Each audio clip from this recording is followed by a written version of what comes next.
Et salut à tous, c'est Captain et aujourd'hui je vous retrouve pour vous parler du premier volume de Green Arrow Rebirth qui va paraître donc le 10 janvier aux États-Unis. Et donc je vais vous parler un peu de ce que vous pourriez attendre de ce volume lorsqu'il débarquera en France. Mais je vous en parle tout de suite après le générique.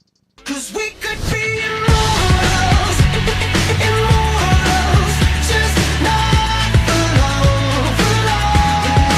We forever now, pull the blackout curtains down, just not alone, alone. We could be immortals,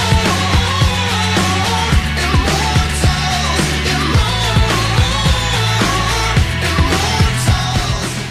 Donc pour ce volume qui s'appelle La vie et la mort de Oliver Queen, on retrouve au scénario donc Benjamin Percy, c'est celui qui s'occupait de Green Arrow jusqu'à depuis l'issue 40 donc du New 52. Donc en gros c'est lui qui s'occupe en France qui s'occupait de Green Arrow depuis le volume 7 si je me trompe pas, 6 ou 7.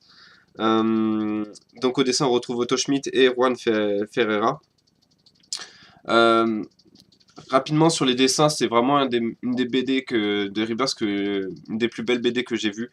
Les dessins sont pas phénoménaux, c'est ça qui est très intéressant à voir, c'est qu'ils sont vraiment juste agréables à regarder. En fait, ils sont pas tape à l'œil, ils sont juste, je sais pas si l'expression va vous parler, mais ils sont juste fins. Et les seuls moments où vraiment on sent qu'ils ont voulu appuyer et vraiment travailler les pages ou les dessins, c'est vraiment au bon moment, c'est sur des belles doubles pages, vraiment des mises en scène extra, notamment sur le quartier des, le QG des ennemis qu'affronte Oliver et toute son équipe, qui est donc Inferno, qui est une sorte de bateau, enfin une base, un bateau qui est coupé en deux. Enfin, c'est vraiment un design assez fou, mais vraiment très réussi. Donc les dessins sont très beaux, le rythme de l'histoire est extrêmement maîtrisé. Voilà, c'est vraiment un livre que je peux déjà que je peux déjà vous conseiller. Le seul problème, c'est que sur un livre aussi court, c'est-à-dire il comporte Green Arrow Rebirth 1 et donc l'issue, donc les chapitres 1 à 5. Donc il y a 6 chapitres dedans. L'histoire met véritablement, allez, 2-3 chapitres à véritablement se lancer, mais les 3 derniers sont vraiment se passent à un rythme effréné. Et on se demande comment il peut se passer autant de choses en 20 pages. C'est vraiment, voilà, vraiment un rythme parfaitement maîtrisé, une histoire quasi parfaite auquel on a droit dans ce livre. Donc je vais rapidement vous faire le topo de cette histoire, c'est quand même la chose principale dans un comics. Donc Oliver fait face à un groupe d'ennemis qui s'appelle le 9e cercle, qui a l'habitude en fait de transporter des sans-abri, oui, des sans-abri dans des conteneurs pour les envoyer on sait pas où, donc forcément vous doutez qu'ils les envoient au QG, mais on sait pas pourquoi ils les emmènent. On sait juste que les dirigeants de ce 9e cercle portent un masque.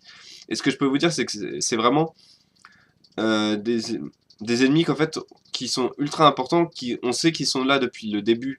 On se doute qu'ils sont là depuis le début même de tous les temps de DC, mais ils sont véritablement expliqués que dans ce chapitre, et du coup ils sont ultra importants pour le monde, et du coup ça donne vraiment de l'importance à ce volume, parce que du coup Green Arrow affronte enfin un ennemi qui n'est pas que centré sur Green Arrow, c'est-à-dire que s'il fait tomber cet ennemi, on peut dire que tout le monde entier va être impacté par cette affaire-là. Et du coup, pour ce faire, il est aidé de nombreux personnages. Donc, il a Black Canary avec lui, donc le retour de Black Canary dans une BD Green Arrow. D'ailleurs, son personnage est très respecté. Et vraiment, son tandem avec Oliver promet. Il est également aidé de Deagle, mais ça, je suis un peu moins satisfait de son rôle, parce que son passif et son rôle, tout simplement, sont vraiment très minimes. Et quand je parle de son passif, en fait, c'est qu'il n'est pas du tout expliqué. Donc, si comme moi, vous avez oublié ce qui s'est passé entre Oliver et Deagle dans les BD, bah, c'est juste mentionné une ou deux fois, et puis après, c'est bon, on oublie tout. Donc, au final, c'est pas très grave, mais c'est un peu dérangeant au départ. Ça sort un petit peu de la lecture, ce qui est dommage, parce que c'est justement au moment où l'intrigue commence véritablement à se lancer. Et dans ce tome, on a également donc Emiko, qui est la sœur de Oliver, la demi-sœur d'Oliver, qui a accompagné sa mère, Shadow. Donc ils sont là qui ont un rôle important dans l'histoire, mais j'ai encore un tout petit défaut sur Shadow qui ne parle pas beaucoup et qui est juste là, qui dont le personnage en fait trahit un peu ce qu'elle a été dans le New 52 quand elle a aidé quand elle aidait Oliver à la fin notamment de l'arc de la guerre des Outsiders. Mais voilà, sinon c'est vraiment une histoire qui respecte tous les personnages et qui a pour une fois une belle évolution du personnage principal, c'est-à-dire qu'Oliver change émotionnellement et change de but dans ce tome, et tout en respectant ce qu'il a toujours été, c'est-à-dire que c'est toujours ce héros qui est pour la justice sociale, qui veut plus s'occuper des pauvres, enfin voilà, qui est vraiment voilà, qui est entre guillemets ce Robin des Bois moderne, même s'il est plus violent que Robin des Bois. Mais voilà, il change au final à la fin de l'intrigue, à la fin de ce tome, et c'est vraiment une histoire qui est pas tellement prévisible. C'est-à-dire que là, de ce que je vous raconte, vous pensez peut-être que Oliver va s'en prendre aux ennemis, etc. Mais ça se passe pas véritablement comme ça, et sans être prévisible, l'histoire arrive à rester logique, et du coup elle nous entraîne véritablement vers des émotions encore de plus en plus fortes, jusqu'à aboutir vraiment, véritablement, encore une fois, sur une apothéose. Et c'est la première fois que je vois un comics qui est un volume, ouais, où il y a autant de... On arrive véritablement au climax de l'histoire, ça, on peut pas aller plus haut en termes d'intensité dramatique.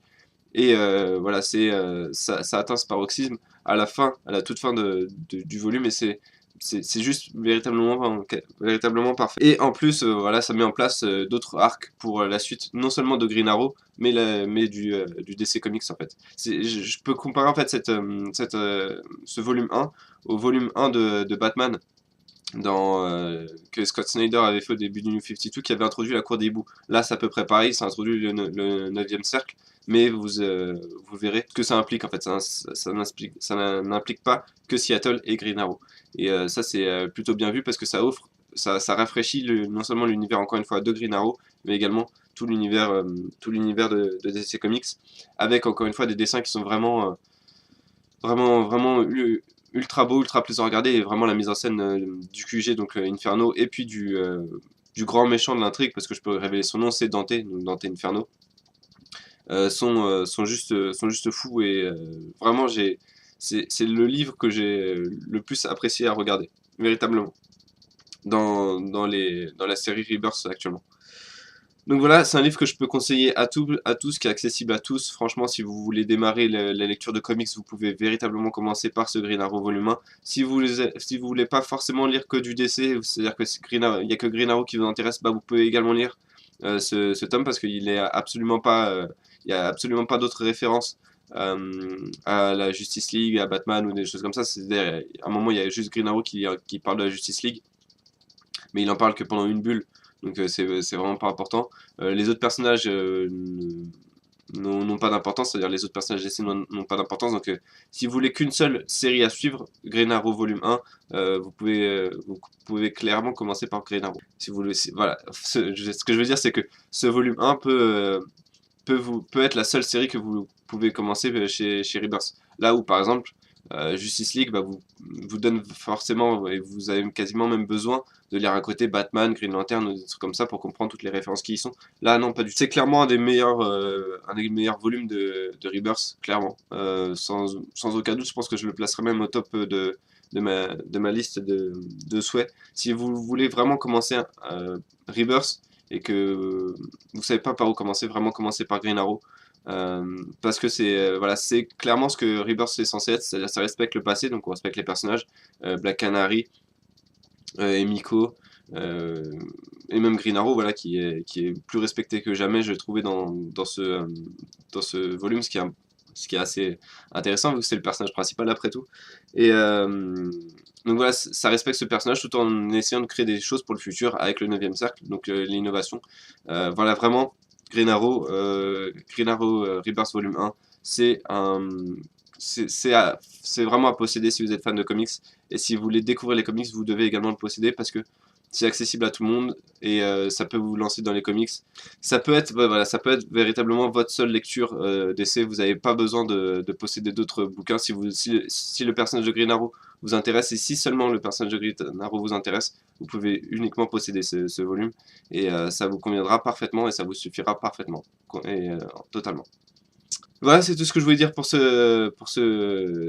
«critique» entre guillemets de Green Arrow Volume 1. Donc j'ai vraiment beaucoup apprécié ce volume. C'est quasiment un chef-d'œuvre, on est vraiment passé pas loin du chef-d'œuvre absolu. C'est-à-dire le titre a possédé absolument, mais il y a quelques petits défauts d'Eagle, Shadow, et le fait que ça se lance un peu trop lentement à mon goût, qui l'empêche d'être, vraiment dans cette catégorie-là. Mais c'est vraiment un titre que vous devez absolument posséder selon moi. Voilà, c'est tout ce que je voulais dire pour cette vidéo, donc je vous remercie de l'avoir regardé et je vous dis à bientôt.